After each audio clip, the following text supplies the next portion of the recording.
Living vicariously through your protagonist is tempting, but protecting them from failure turns a high-stakes story into a coddled fantasy that readers will drop by Chapter 3. Welcome to Talk Beta to Me, the audio companion to the blog. I'm your host, Chris Chinchilla. Every week, we take the lessons learned from the editorial desk and break down the narrative speed bumps holding your fiction back. Today on the show, the protagonist shield, why making your character too cool kills your story. We are unpacking author wish fulfillment and looking at why protecting your main character from total failure actively destroys your narrative stakes. This episode was recorded live on X Audio. Stick around after the core craft reading for additional insights, followed by our signature Something Weird trivia segment, where today we're looking at why floating in zero gravity makes astronauts accidentally beat up their own equipment. Let's head down to the live room and talk beta.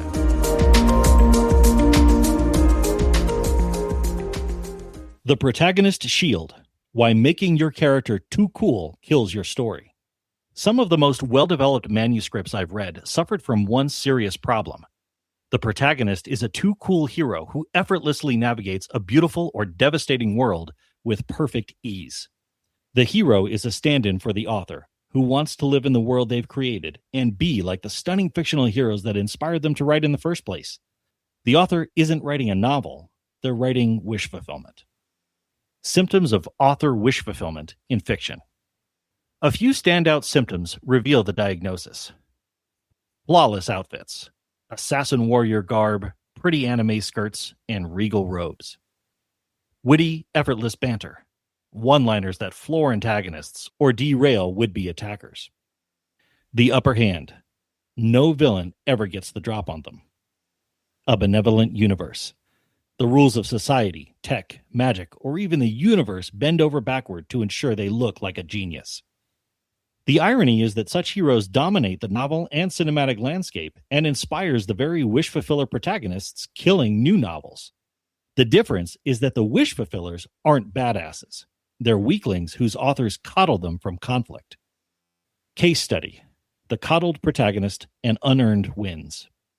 A dystopian sci-fi novel I edited by a female author named Clara featured a rogue hacker assassin who hunts corrupt corporate executives, infiltrates an orbital station to face 3 elite artificial intelligence judges, and winds up navigating an underground rebel city.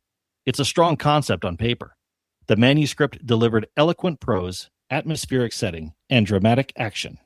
But it collapses because the protagonist, Lyra, never struggles.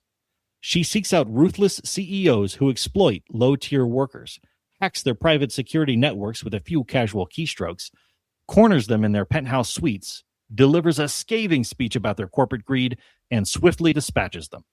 They never counterstrike, get her in a chokehold, escape, or retort with anything but a fear-gargled sputter.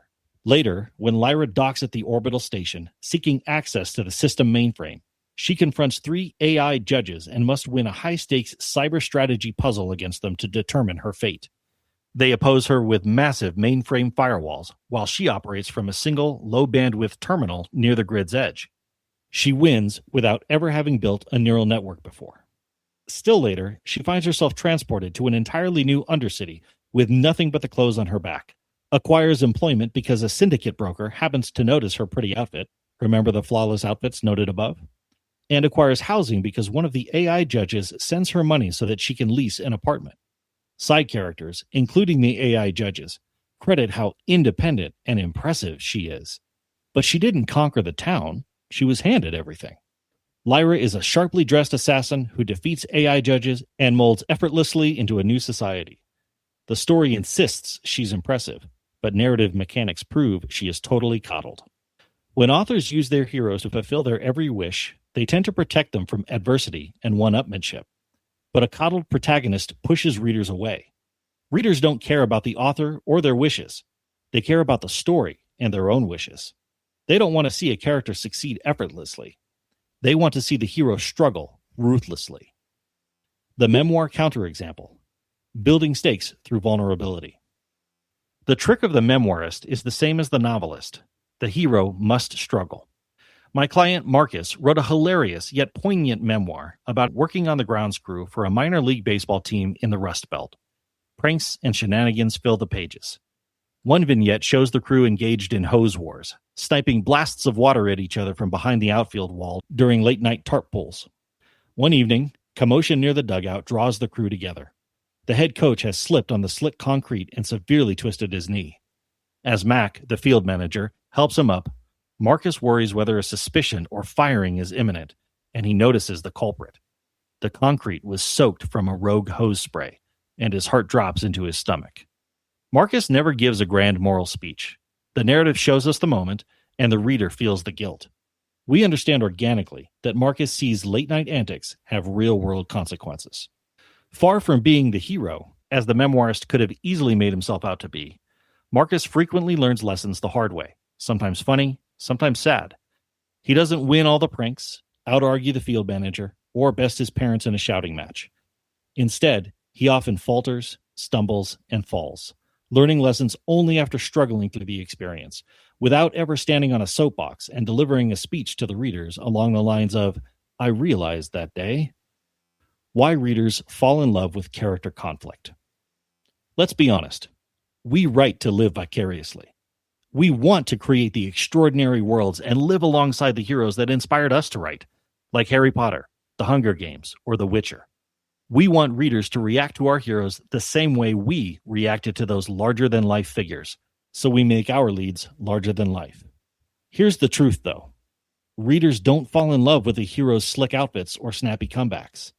They fall in love with the conflict, the utter failures along the way, the shame, the faltering, the stumbling, and the against-all-odds struggle to survive. They fall in love with whom the character becomes at the end of the novel, not at the beginning. We might sympathize with young orphaned Harry in Chapter 1, but it's not until he's navigated the trials and tribulations of his first year at Hogwarts that we are 100% invested in this larger-than-life child. When authors skip the conflict and start their novels with the hero already at 100%, the reader doesn't see a slick assassin they'll follow anywhere. Instead, they see a bloated hero in a sharp outfit who hasn't earned their sympathy yet. So, how do you strip away that protagonist armor and inject actual friction back into your plot? That's next. Want some live, one-on-one feedback on a tricky scene, a messy plot point, or your novel's outline? Book a story strategy session for a collaborative 30 to 90-minute video chat. Head over to the services page at talkbetatome.com and mention the code BETA10 in your initial message to get 10% off and break through your creative block. How to fix wish fulfillment and add narrative friction. We don't have to overhaul our entire narrative, though. To turn wish fulfillment into real friction, we just need to inject some much-needed conflict into the story. Stop giving your hero all the mic drop moments. In Lyra's case, instead of wittily dismantling the AI judge's arguments, which the narrative set up as straw men for that very purpose, the AI judges can instead outsmart her, undermine her weak logic, and force her to confront her own mortality instead of mocking them. Make your hero earn the impressive label. Make them hustle. Instead of a syndicate broker happening upon her in the marketplace, Lyra can seek out the shop and implore the broker to hire her. As for housing, she can use the new job to convince an unsympathetic landlord to rent to her. Bonus. It turns out the AI judge who sent Lyra money is a love interest later in the story. The narrative can keep this gesture, but instead of Lyra using it as a shortcut for housing, she can hand the money to a beggar. The AI judge's gesture and her refusal still develop the romantic thread. Hurt your hero. Lyra's a vigilante, so the narrative should give her bruises. One of her victims interrupt her moralizing speech with a fist to the mouth, put a detective on her trail, or have a local crew realize their friends are missing and start hunting her. Embrace the education of failure. Instead of winning that strategy game, Lyra might find herself on the brink of bypassing the AI judges, only to find they played a brilliant trap, and she loses. Lean into the discomfort of undermining your own plot. It forces us to breathe new life into the novel's drama. If we're facing conflict in plotting, chances are it will translate into the narrative, delighting readers as they, too, wonder how in the world your hero could escape. Like Marcus, take opportunities to embarrass your hero. Let them fumble, knock them over, have a bad guy completely undermine their witty comeback, or devastate them by effortlessly foiling their plan. As for those cool outfits, start in something less cool. Rip it along the way. Tear it. Make it bloody. Have them lose it and struggle to piece together a new outfit. Make them look utterly foolish in a dramatic battle. Then, have them land on a new look they've developed out of necessity instead of coolness, which actually makes it cool. By the end of your novel, your hero's been shamed, beaten down, and dragged through the mud. Now, when they stand on shaky legs and mumble that single, witty comeback, it will feel devastatingly earned, and you will have fulfilled your wish. That wraps up the main reading. Let's dive into a few extra thoughts. Some of this material came up from the X thread related to this topic. Ian brought up a great point about whether wish fulfillment or flawless heroes are really just a symptom of writing for a younger age group, like Saturday morning cartoons or classic superhero tropes. The idea is that flawless heroes don't fail. If we look at Harry Potter and the Order of the Phoenix, that's a book targeted at younger readers. By book 5, Harry's anger and his stubbornness and his refusal to listen to adults leads directly to the trap in the Department of Mysteries and Sirius's death. It's a devastating, uncoddled failure in the young adult and middle grade series area of fiction. So it absolutely belongs to all levels. So whether we're coddling our characters in high epic fantasies or young adult novels, we need to step away from that and introduce friction. Brian noted that stripping dignity from an antihero is easy and fun. But as Ginger highlighted, in contrast, making a genuinely good protagonist lose their dignity feels brutal and hard to execute convincingly. Writers will often protect good leads because they fear losing reader sympathy. We don't want them to trip and stumble because they're already down and out. The problem, though, is that we are still losing the friction that makes readers cheer for their eventual comeback. One way to get around that is to avoid tugging directly at the reader's heartstrings through lavish prose or narration, and instead to just say what happens. If we see a character stumble and fall, we immediately sympathize. Think about it this way. We've all seen people trip and fall. Do you really need someone standing in your ear on the sidewalk narrating to you what happened and why that person who just tripped and fell across the street is why that's such a tragic moment for that person? Of course not. You see it, you understand it. Let the reader pull the sympathy out. If they see a character literally stumbling and falling, if they see a character losing the logic of the argument in dialogue, if they see a character shamefaced, right? Someone walks in with their date and they're just embarrassed or whatever it might be, we will sympathize without you having to bring in this grand, lavish paragraph of prose telling us why we should feel sorry for them. Speaking of good characters, Elizabeth Bennet in Pride and Prejudice is a common or is a classic example. She's sharp, she's moral, she's likable, but her refusal to see Wickham's true nature and her blind arrogance toward Darcy, the prejudice, results in total humiliation when Darcy's letters force her to realize how completely wrong she is. Michael shared a story about an arrogant, rule-following lead whose inflexibility causes major friction with her crew. And the concern was that maybe the failures are actually too common. They're happening too often. So if a character fails constantly without a break, readers get fatigued and stop caring. So the trick to a stumbling hero isn't endless misery.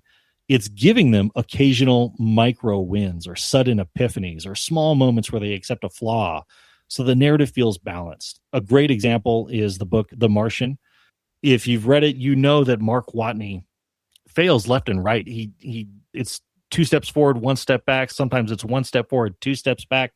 He's constantly navigating not only external problems, just physics working the way that it does, but his own mistakes, his own scientific fumbles where a calculation is off or he forgot a key variable and he has to deal with severe consequences. And it drives the entire book.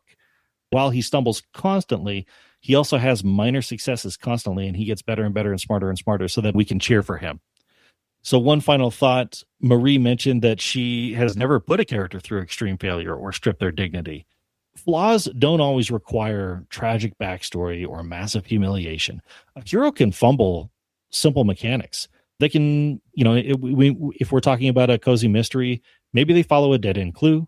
Maybe they misread the vibe of a room, or they confront the wrong person. Those are classic tropes in mystery fiction. So small tactical errors are often all it takes to keep a lead human without derailing a lighter plot. This is a character who is stumbling but learning too. And like I said with the Weir and the Martian example, it helps us believe it when finally at the end they piece together that puzzle. And that wraps up our live community session for the week. If you want to grab the mic yourself, ask a question about your current draft, or just hang out in the room with us, we broadcast live on X every single Wednesday at 5:30 p.m. Pacific Daylight Time.